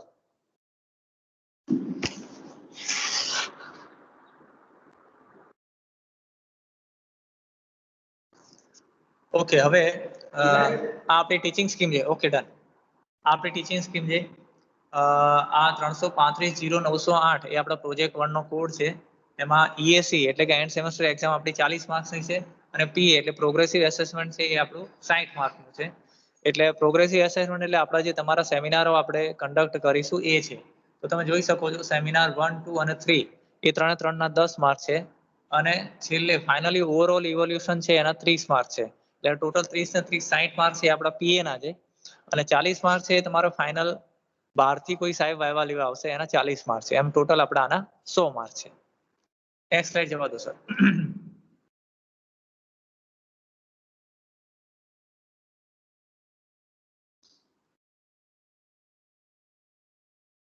જોશી સાહેબ નેક્સ્ટ સ્લાઇડ જવા દો. હા ઓકે. હવે સેમિનાર હવે આપણે મેં તમને આગળ બતાવ્યું કે ભાઈ સેમિનાર 1 2 3 છે તો આપણે હવે નેક્સ્ટ ગાઈડલાઈન એ જોવાની છે કે સેમિનાર 1 માં આપણે શું કરવાનું છે, સેમિનાર 2 માં શું કરવાનું છે અને સેમિનાર 3 માં શું કરવાનું છે. તો આ બાબતની ક્લેરિટી આપણે અત્યારથી હોવી જોઈએ. પછી શું થાય દર વખતે સાહેબ સેમિનાર 1 તો અમારે થઈ ગયો, સેમિનાર 2 માં શું કરવાનું છે. તો આ બધી વસ્તુ આપણી વેબસાઇટ ઉપર પણ છે અને અત્યારે પણ તમે ધ્યાનથી જોઈ લો કે ભાઈ સેમિનાર 1 માં શું આવે છે તો કે literature survey, project identification, define and explain the problem definition. 3 point છે. હવે સૌથી પહેલું લિટરેચર સર્વે કોને કહેવાય સાદી ભાષામાં? તો તમે તમારા પ્રોજેક્ટ સિલેક્શન માટે જે પણ ઇન્ટરનેટની અલગ અલગ વેબસાઇટ જુઓ, ઇલેક્ટ્રોનિક્સના કોઈ મેગેઝિન્સ જુઓ કે બીજી કોઈ પણ જગ્યાએ ઇન્ડસ્ટ્રીમાં જઈને સર્વે કરો તો આ બધું આપણે શું કહેવાય લિટરેચર સર્વેનો એક ભાગ છે. કોઈ આટલી વસ્તુઓનો અમે અભ્યાસ કર્યો શેના માટે તો કે પ્રોજેક્ટ સિલેક્શન માટે. સેકન્ડ પોઈન્ટ છે project identification, new oblique modification existing સિનારીઓ. એટલે કે અત્યારે ઓલરેડી કોઈ પ્રોજેક્ટ અથવા તો સર્કિટ અથવા તો પ્રોડક્ટ અવેલેબલ હોય એને તમે તમારી રીતે મોડિફાઈ કરી શકતા હો તો પણ એ ચાલી જાય. જોશી સાહેબે વાત કરી એમ કે ભાઈ પેલા લોકોનો પેટન્ટ માટે બરાબર ચાલે એવું નહોતું પણ એમાં આર્ટિફિશિયલ ઇન્ટેલિજન્સ આપણે એડ કર્યું તો ચાલે. એટલે શું થાય તમે કોઈ પણ પ્રોડક્ટ સર્કિટ જુઓ તો એમાં તમે તમારી રીતે કઈ વસ્તુ ખૂટે છે કે જેને આપણે મોડિફિકેશન કરી શકીએ એ વિષયમાં પણ વિચારી શકો. થર્ડ પોઈન્ટ છે આપણો define and explain the problem definition. Exact તમે શું કરવા માંગો છો કે ભાઈ તમે આ પ્રોજેક્ટમાં શું કરવા માંગો છો એ કોઈ કહે તો આપણે એને આપણી સાદી સરળ ભાષામાં સમજાવી શકતા હોવા જોઈએ. શું થાય ઘણીવાર સેમિનાર 2 સેમિનાર 3 પૂરો થાય તો પણ અમુક ગ્રુપ મેમ્બર્સ એટલા એક્ટિવ ના તમે પૂછો કે ભાઈ શું કરો તમે આમાં, તો આપણે આપણા પ્રોજેક્ટ વિશે પણ જો આપણે 2 મિનિટ સમજાવી ના શકીએ એનો મતલબ કે આપણે બિલકુલ રસ લેતા નથી. આ એક હકીકત છે. ઘણા લોકો ગ્રુપમાં કામ કરે તો અમુક 1 કે 2 જણા એટલા ઓબ્સોલેટ હોય એને એમ કે ભાઈ બોલો તમે પ્રોજેક્ટમાં શું કામ કરો છો, તો એને એ બી ખબર ના હોય કે આપણે પ્રોજેક્ટમાં શું કામ કરીએ છીએ, કઈ રીતે કામ કરે છે એને કંઈ જ ખબર હોય નહીં. તો આપણે મેઇન આપણું જે defined and explain the problem statement, તમે શું કરવા માંગો છો એક્ઝેક્ટલી એ તમને ખબર હોવી જોઈએ. નેક્સ્ટ સ્લાઇડ જવા દો sir. Seminar 2 conceive and draw the general block diagram of selected project. હવે બ્લોક ડાયાગ્રામ એટલે શું? એની અંદર ફક્ત બ્લેક બોક્સ હોય, ખાલી ચોકઠા હોય. તમારા પ્રોજેક્ટમાં કયા કયા કોમ્પોનન્ટ છે આખો ડિટેલ સર્કિટ ડાયાગ્રામ ના હોય. કોઈ બ્લોક ડાયાગ્રામ પહેલા અહીંયાથી ઇનપુટ આને આવશે, પછી અહીંયાથી આઉટપુટ આને જશે, અહીંયાથી આઉટપુટ આને અને અહીંયાથી મારો ફાઇનલ આઉટપુટ આવશે. એટલે એ ટોટલી બ્લેક બોક્સ હોય. દરેકનું ડિટેલ ડિસ્ક્રિપ્શન ના હોય એને ફક્ત બ્લોક ડાયાગ્રામ કહેવાય. સેકન્ડ છે ડેવલપ સર્કિટ ડાયાગ્રામ. પછી આપણે નેક્સ્ટ ફેઝમાં એનો સર્કિટ ડાયાગ્રામ ડેવલપ કરવાનો. અને third point show the purchased hardware components if એની. આ આપણે કોની વાત કરીએ છીએ? સેમિનાર 2 ની. કઈ કઈ વસ્તુ આવે સેમિનાર 2 માં? તો કે block diagram, second circuit diagram, third આપણે જે કોમ્પોનન્ટ ખરીદી લીધા હોય એ ખરીદેલા કોમ્પોનન્ટ આપણે આપણા ગાઈડને બતાવવાના કે સર આજે મેં પ્રોજેક્ટ સિલેક્ટ કર્યો છે એના આ કોમ્પોનન્ટ છે. ઓકે નેક્સ્ટ સ્લાઇડ જવા દો સર. હવે જે આપણે સેમિનાર 2 માં વાત સૌથી પહેલા સેમિનારમાં પ્રોજેક્ટ સિલેક્શન હતું. હવે વિદ્યાર્થીઓ શું કરતા હોય છે ઉતાવળમાં પહેલા તો કંઈ કામ કરે નહીં સર કે ત્યારે, પછી ઉતાવળમાં પ્રોજેક્ટ સિલેક્ટ કરી લે. હવે પ્રોજેક્ટ સિલેક્ટ કર્યા પછી સેમિનાર 2 માં જ્યારે ખરીદેલા કોમ્પોનન્ટ્સ બતાવવાની વાત આવે ત્યારે કે સાહેબ હવે મને આ કોમ્પોનન્ટ્સ મળતા નથી, હવે મારું ટાઇટલ ચેન્જ કરી આપો, હવે મારે શું કરવું, મને બીજું ટાઇટલ મળતું નથી. એટલે આપણો ફર્સ્ટ ફેઝ ફર્સ્ટ સેમિનાર અત્યંત મહત્વની વસ્તુ છે કારણ કે 50% કેસમાં આવું થતું હોય છે કે છોકરાઓ પછી સાહેબની પાછળ પડી જાય, સાહેબ મને ટાઇટલ ચેન્જ કરી આપો, સાહેબ મને ટાઇટલ ચેન્જ કરી આપો. આપણો જે અહીંયા ડેટાબેઝ હોય વિદ્યાર્થીઓનો એમાં તૈયાર થઈ જાય કે ભાઈ આ ગ્રુપ છે, આ પ્રોજેક્ટ તૈયાર કરવાનું છે, તમારા સેમિનાર પ્રમાણે પ્રોજેક્ટ ટાઇટલ લખાઈ જાય, તમારા માર્કિંગ પણ એ પ્રમાણે આપણે આપતા હોઈએ. પછી તમે સેમિનાર 2 માં આવીને એમ કહો કે હવે તો મારે પેલા પ્રોજેક્ટમાં મને આ મળતું નથી. એટલે તમે જ્યારે સર્વે કરો ત્યારે પરફેક્ટ જાણી લો કે ભાઈ આના બધા કોમ્પોનન્ટ્સ મને માર્કેટમાં અવેલેબલ છે કે નહીં. કારણ કે તમે એકવાર પ્રોજેક્ટ સિલેક્ટ કરશો પછી પ્રોજેક્ટ ટાઇટલ બદલાશે નહીં સિવાય કે બહુ જેન્યુઅન રીઝન હોય અને ખાતાના વડા પરવાનગી આપે તો. એટલે આ એક બહુ જ સંવેદનશીલ મુદ્દો છે કે તમે પ્રોજેક્ટ સિલેક્શનને લાઇટલી ના લેતા અને જો તમે એનું સર્કિટ ડાયાગ્રામ મળી જાય તો પૂરેપૂરો માર્કેટ સર્વે કરજો કે બધા કોમ્પોનન્ટ્સ મને મળે છે કે નહીં. કારણ કે પછી તમે એકવાર પસંદ કર્યા પછી એ ચેન્જ કરવું બહુ અઘરું છે. તો થર્ડ સેમિનારમાં આપણે સિમ્યુલેશન અલ્ગોરિધમ ફ્લો ચાર્ટ એ પહેલો પોઈન્ટ છે. એટલે કે તમે સિમ્યુલેશન કરી શકો અથવા તેનો અલ્ગોરિધમ તમારે બની શકતો હોય, ફ્લો ચાર્ટ બની શકતો હોય, એ ફરજિયાત નથી. બરાબર છે. આ પોઈન્ટ તમારે ફરજિયાત બનાવવો જેવું નથી, પણ જે કેસમાં લાગુ પડે અને ગાઈડ કહે કે તમારે બનાવવાનો છે તો તમારે બનાવો. Complete layout structure of the project. બરાબર છે. એ ધારો કે તમે કોઈ સાહેબે કીધું એમ કે ભાઈ આર્ટિફિશિયલ ઇન્ટેલિજન્સ વાળી સ્ટિક બનાવો છો, તો તમારું એનું આખું લેઆઉટ, ભાઈ સ્ટિક છે એનું માપ કેટલું હશે, એની સ્ટિકનો ડાયામીટર કેટલો હશે, લંબાઈ કેટલી હશે, કયા મટીરિયલની બનેલી હશે, તો એનું આખું ફિઝિકલ સ્ટ્રક્ચર અને લેઆઉટ આપણી પાસે હોવો જોઈએ. Show the purchase hardware components or made partial hardware if એની. એટલે કે હાર્ડવેર તો આપણે ગયા સેમિનારમાં બતાવી દીધું છે. એટલે હવે તમે હાર્ડવેર લાવીને જો પ્રોજેક્ટનો અમુક ટકા પાર્ટ પૂરો કરેલો હોય તો એ પણ તમારે સેમિનાર 3 માં બતાવવો પડે. બરાબર છે. દરેકને ખબર પડે ભાઈ હું કહું છું એ? સેમિનાર 1, 2 અને 3 ક્લેરિટી આપણને હોવી જોઈએ. દર વખતે સાહેબ સેમિનાર 1 થઈ ગયો, હવે સેમિનાર 2 માં શું કરવાનું, સેમિનાર 2 થઈ ગયો, હવે સેમિનાર 3 માં શું કરવાનું. આપણે અત્યારે સેમિનાર આ જે વેબિનાર છે એના માટે જ કરીએ છીએ કે તમારે પોતાને કામની ક્લેરિટી રહે. બરાબર છે. ઓકે, નેક્સ્ટ સ્લાઇડ કરો. Steps for project work. પહેલું સ્ટેપ છે કે ઇન્સ્ટિટ્યૂટ ગાઈડ અથવા તો ઇન્ડસ્ટ્રીમાં ઇન્ટરેક્ટ કરો. Second point, select the focus project title allotted through Google form or through discussion with institute guide industry personnel. તમે આપણે ગૂગલ ફોર્મમાં બી અમુક ટાઇટલ્સ મૂકીશું. તમે ઇન્સ્ટિટ્યૂટના ગાઈડ સાથે તમને એલોકેટ થાય એમાં બી ડિસ્કસ કરી શકો, અથવા ઇન્ડસ્ટ્રીમાં જઈને બી ટાઇટલ શોધી શકો છો. થર્ડ પોઈન્ટ છે gather information and organise literature survey. શું કરવાનું છે પ્રોજેક્ટ સિલેક્ટ કર્યા પછી કે એ તમારા પ્રોજેક્ટ વિશેની બંને એટલી વધારે ઇન્ફોર્મેશન તમે કલેક્ટ કરો, એને વાંચો, એને સમજો. બરાબર છે. ડિફાઇન. ચોથો પોઈન્ટ છે define and explain the problem definition. આ આપણે કીધું કે આગળ બી આ પોઈન્ટ આવ્યો હતો કે ભાઈ આટલું બધું થઈ ગયા પછી તમારે એક્ઝેક્ટલી ડિફાઇન કરવાનું છે કે તમે તમારા પ્રોજેક્ટમાં અથવા તો પ્રોબ્લેમ ડેફિનેશનમાં એક્ઝેક્ટલી શું કરવા માંગો છો. 5 નંબરનો પોઈન્ટ છે seek guidance from the guide and update him or her about the progress regularly.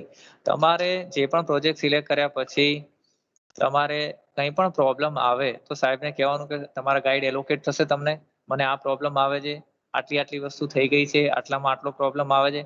તમારી જેટલી પણ પ્રોગ્રેસ હોય, જેટલું પણ તમે કામ પતાવેલું હોય, જેટલું કામ બાકી રહેતું હોય, કોઈ જગ્યાએ પ્રોબ્લેમ આવતું હોય, દરેક વસ્તુથી તમારે તમારા ગાઈડને અપડેટ કરવાના. બરાબર છે. ઓકે, નેક્સ્ટ જવા દો sir.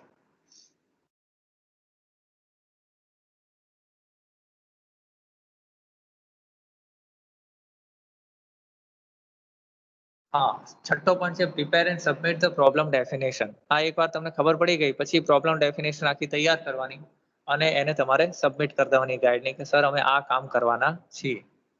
7, conceive and draw the general block diagram. એ આપણે કીધું આગળ કે એનો જનરલ બ્લોક ડાયાગ્રામ બનાવવાનો છે. 8મો, સર્કિટ ડાયાગ્રામ બનાવવાનો છે. 9મો, અલ્ગોરિધમ ફ્લો ચાર્ટ. એ જો તમને લાગુ પડે તો જ, બધા માટે લાગુ પડે એવું જરૂરી નથી. ધારો કે પ્રોગ્રામિંગ લેંગ્વેજનો કોઈ હોય અને એમાં ફ્લો ચાર્ટ કે એવું બની શકતું હોય તો તમારે બનાવવાનું.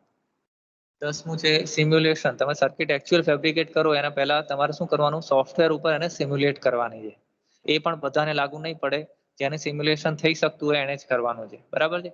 એટલે આમાં આપણે ગાઈડ સાથે કન્સલ્ટ કરવાનું, સાહેબ આમાં સિમ્યુલેશન કર્યું છે, પછી અલ્ગોરિધમ ફ્લો ચાર્ટ લખેલો છે, તો મારે કરવું પડશે. સર કે હા તારે લાગુ પડે તારે કરવું પડશે, તો આપણે કરવાનું. બરાબર છે. 11 નંબરનો પોઈન્ટ છે પ્રિપેર ધ પ્રોજેક્ટ રિપોર્ટ. હવે જો આ એઝ પર ધ ફોર્મેટ, આ બહુ મહત્વની વસ્તુ છે. આપણે પ્રોજેક્ટ રિપોર્ટના ફોર્મેટમાં ફોન્ટ સાઇઝ કઈ રાખવા, ફોન્ટનો પ્રકાર કેવો રાખવાનો છે, એની સાઇઝ કેટલી રાખવાની છે, ટાઇટલની સાઇઝ કેટલી રાખવાની છે, કયો કલર રાખવાનો છે, આ બધું જ આપણી ઇલેક્ટ્રિકલની વેબસાઇટ ઉપર ડિફાઇન્ડ છે. એટલે તમે એવું હોય તો આપણા ડિપાર્ટમેન્ટની વેબસાઇટ વિઝિટ કરો, પ્રોજેક્ટ રિલેટેડ બધું મટીરિયલ ક્યાં પડ્યું છે એ વ્યવસ્થિત જોઈ લો. પછી તમે ફ્રેન્ડને ફોન કરે છે, ગાઈડને ફોન કરે છે, સાહેબ પેલો રિપોર્ટ બનાવવાનો છે, એનું ફોર્મેટ ક્યાં છે, અથવા તો રિપોર્ટ સબમિટ કરી દે તો એ ફોર્મેટ પ્રમાણે ના હોય, એટલે સર કે ભાઈ તું ફોર્મેટ પ્રમાણે બનાય. તો તમારે લોકોએ ખાસ બીજું કામ શું કરવાનું છે, આપણી વેબસાઇટ ખાસ વિઝિટ કરવાની છે. એમાં આ પ્રોજેક્ટની બધી વસ્તુઓ ક્યાં પડેલી છે, દરેક સેમિનારમાં આપણે શું કરવાનું છે એ બી ત્યાં લખેલું છે, પ્રોજેક્ટ રિપોર્ટનું ફોર્મેટ પણ ત્યાં છે. એટલે આપણે બધાએ જઈને પહેલા એકવાર આ જોઈ લેવાનું ઇલેક્ટ્રિકલ ડિપાર્ટમેન્ટની વેબસાઇટ ઉપર જઈને. ઓકે, પછી છે પ્રિપેર ધ પીપીટી પ્રેઝન્ટેશન. એટલે કે દરેક સેમિનાર માટે તમારે પીપીટી બનાવવાની થશે. સેમિનાર પહેલા તમારે તમારા ગાઈડને વોટ્સએપ કરવાની રહેશે કે સર આ સેમિનારની પીપીટી મેં બનાવી દીધી છે. ગાઈડ આપણને જે કરેક્શન કે એ કરેક્શન કરીને પછી આપણે સેમિનારમાં એનું પ્રેઝન્ટેશન કરવાનું. ઓકે, નેક્સ્ટ સ્લાઇડ જવા દો સર.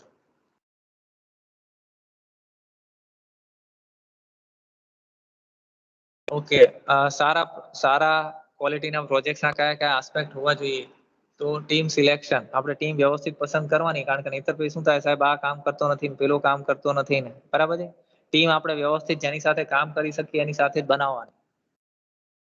આપણે feel it deep inside. Second વસ્તુ કેવી છે કે ફીલ ઇટ ડીપ ઇનસાઇડ નો મતલબ સાહેબે આપણે કીધું એમ કોઈ પેટન્ટ ફાઇલ કરો, SSIP બનાવો, તમારું પોતાનું સ્ટાર્ટઅપ. એટલે વિદ્યાર્થીઓ શું વિચારે છે કે ભાઈ આ તો બધી કેવી વાતો છે, આપણે તો કંઈક સ્ટાર્ટઅપ કરી શકીએ છીએ, 10મા પછી તો આયા છીએ, એવી શું ઇનોવેશન. એટલે તમે જો ખરેખર ફીલ કરશો કે હું કંઈક એવી એક્સ્ટ્રા ઓર્ડિનરી વસ્તુ બનાવી શકું છું, એવું તમે વિચારશો અંદરથી ખરેખર, તો જ તમે કંઈ એક્સ્ટ્રા ઓર્ડિનરી કરી શકશો. બાકી તમે વિચારશો કે મને કંઈક સસ્તું સારું મળી જાય, રેડીમેડ મળી જાય, એનું બનાવી દઉં, તો તમે ક્યારેય સારું કામ કરી શકશો નહીં.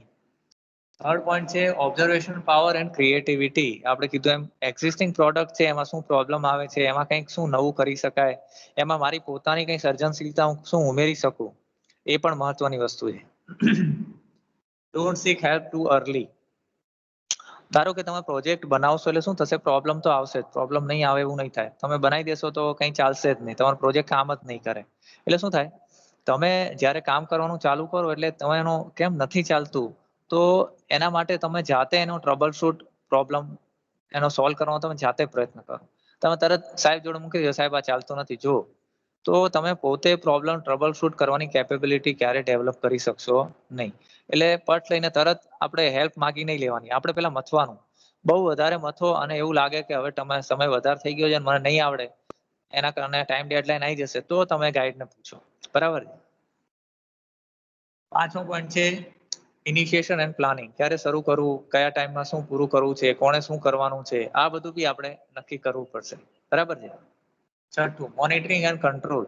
મોનિટરિંગ એટલે આપણે સમય પ્રમાણે જે પ્લાનિંગ કરેલું હતું, બરાબર છે, એ સમય પ્રમાણે ચાલે છે કે નહીં, બધાને જેને જે કામ આપણે સોંપેલું હતું ટીમમાં એ કરે છે કે નહીં, બરાબર છે. જો એ પ્રમાણે નથી થતું તો આપણે શું કરી શકાય, એને આપણે મોનિટરિંગ એન્ડ કંટ્રોલમાં ક્લાસિફાય કરીએ છીએ.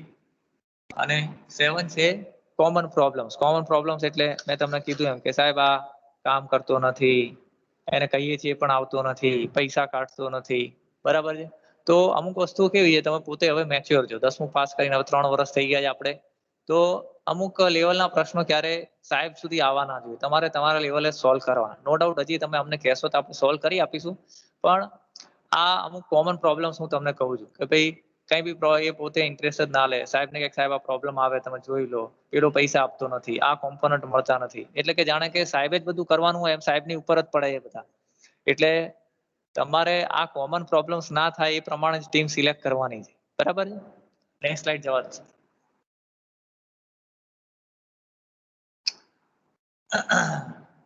હા, ટીમ સિલેક્શનના આપણા મુદ્દાઓ એવા છે કે ભાઈ આપણે બધા સારા સ્ટુડન્ટ એ એકમાં નહીં થઈ જવાનું.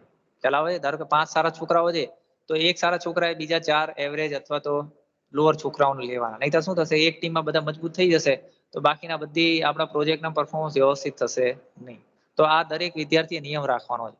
ભાઈ 5 હોશિયાર, 5 એકમાં ભેગા નહીં થવાનું. એક હોશિયારે બીજા 4 ને લેવાના કે જે એવરેજ હોય, જેને તમે ગાઈડ કરી શકો, જેને કામ સોંપી શકો, જેની પાસેથી કામ લઈ શકો. બીજું છે rather one good student and rest average. Third inspire your team members to dominate. ત્રીજું, આ મહત્વનો મુદ્દો છે. આપણે એવું નહીં વિચારવાનું કે આ બધું કામ છે ને હું જ કરી નાખીશ ને કોઈને કંઈ કરવાની જરૂર નથી, એવું નહીં વિચારવાનું. દરેકને કામ સોંપવાનું, દરેક પાસેથી કામ લેવાનું, તો એને પણ કંઈક આવડશે. ચોથો પોઈન્ટ છે be a leader and assign the responsibilities. તમારે લીડર બનવાનું છે અને બધાને કામ સોંપવાનું છે. જો કોઈને ના આવડે તો એને શીખવાડવાનું છે, તો એ રીતે બધાને શીખવા મળશે. આમાં એવું નથી કે આપણે પોતે હોશિયાર થઈને બધું કરી દેવાનું. નેક્સ્ટ સ્લાઇડમાં જવા દો sir. Feel it deep inside. આપણે કીધું એમ કે ભાઈ આપણે રેડીમેડ ટાઇટલ્સ માટે જવાનું નથી અને આપણે પોતે વિચારવાનું છે કે ભાઈ હું કંઈક એક્સ્ટ્રા ઓર્ડિનરી વસ્તુ કરી શકું. નેક્સ્ટ જવા દો સર. ઓબ્ઝર્વેશન પાવર અને ક્રિએટિવિટી મેં તમને કીધું એમ કે ભાઈ કોઈ એક્ઝિસ્ટિંગ વસ્તુ છે એમાં જ આપણે શું નવું કરી શકીએ. તો એક્ઝામ્પલ્સ તરીકે મેં તમને કીધું છે કે ધારો કોઈ કેલ્ક્યુલેટર છે એની જગ્યાએ ટોકિંગ કેલ્ક્યુલેટર બનાવે તો અંધ માણસોને મદદરૂપ થાય. કોઈ પણ આન્સર આવે તો એની MP3 ફાઇલ વાગે તો એને ખબર પડી શકે. ડે ટુ ડે લાઈફ તમે ઓબ્ઝર્વ કરો કોને શું શું પ્રોબ્લેમ આવે છે એમાં આપણે કઈ પ્રોડક્ટ બનાવી શકીએ. નેક્સ્ટ જવા દો સર.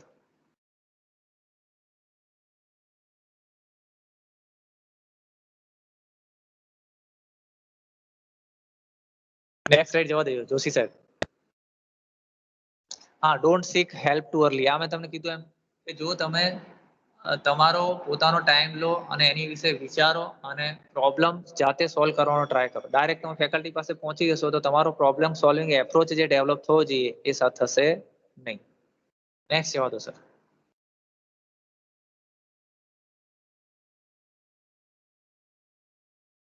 ઇનિશિએશન એન્ડ પ્લાનિંગ એટલે કે આપણે ઉતાવળ કરવાની નહીં. પહેલા દરેક ટીમ અને ફેકલ્ટી ટીમ મેમ્બર્સને ફેકલ્ટીને ઇન્વોલ્વ કરવાના. આપણું શું બજેટ છે, ટાઈમ પ્રમાણે શું કામ કરવાનું છે અને દરેકને આપણે ટાસ્ક ડિફાઇન કરવાનું છે અને દરેક સ્ટેપ છે કેટલા પૈસાની જરૂર પડશે એ વિચારવાનું. નેક્સ્ટ.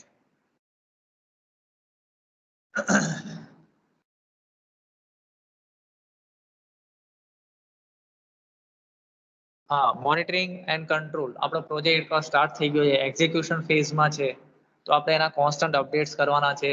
એમાં શું પ્રોબ્લેમ આવે છે એનું રિપોર્ટિંગ કરવાનું છે. એના આપણે ઇનિશિયલ ગોલ્સ કે શું હતા કે ભાઈ કયા ટાઈમમાં શું થવું જોઈએ અને અત્યારે એનું કરંટ સ્ટેટ શું છે એ બંને આપણે કમ્પેર કરવાનું છે અને એ પ્રોબ્લેમ્સને સોલ્વ કરવા માટે શું સ્ટેપ્સ લેવા જોઈએ એ લેવાના છે આપણે અને છેલ્લે આપણે પ્રોજેક્ટ ક્લોઝ કરવાનો. નેક્સ્ટ. જો આ મેં તમને કીધા કોમન પ્રોબ્લેમ્સ કે ભાઈ ટીમ મેમ્બર્સ ઇન્ટરેસ્ટેડ નથી, ટોપિક અમારે ચેન્જ કરવો છે, બરાબર, કોઈને કંઈ પડી નથી, કોઈ કંઈ કરતું નથી, ego and team dynamic problem. પેલાને તો સાહેબ હું કહું છું પણ એ તો કંઈ સાંભળતો જ નથી, હું કહું છું એમ કરતો નથી, બરાબર છે. આ બધા તમારા કોમન પ્રોબ્લેમ્સ છે. ઓકે, નેક્સ્ટ જવા દો સર. ઓકે, થેન્ક યુ, આભાર.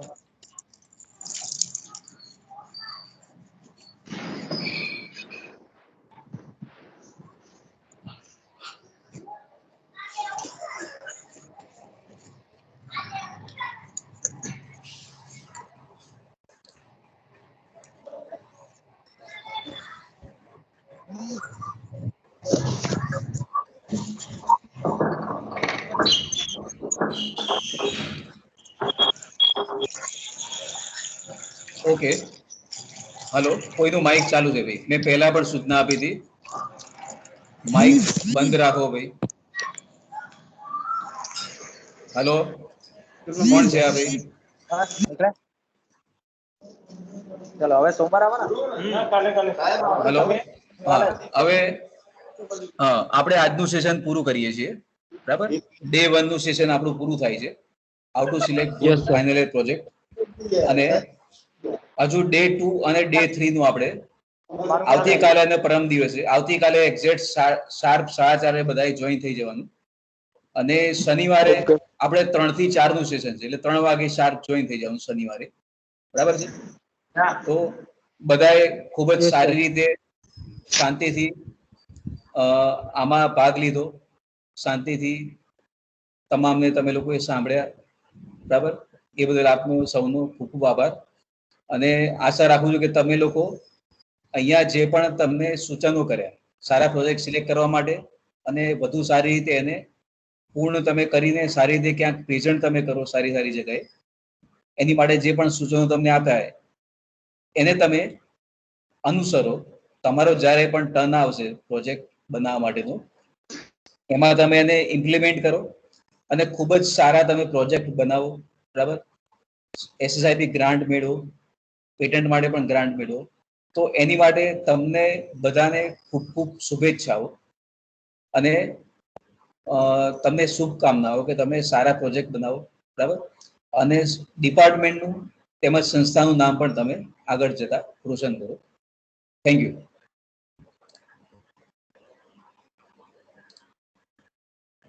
Thank you, sir. Thank you, sir.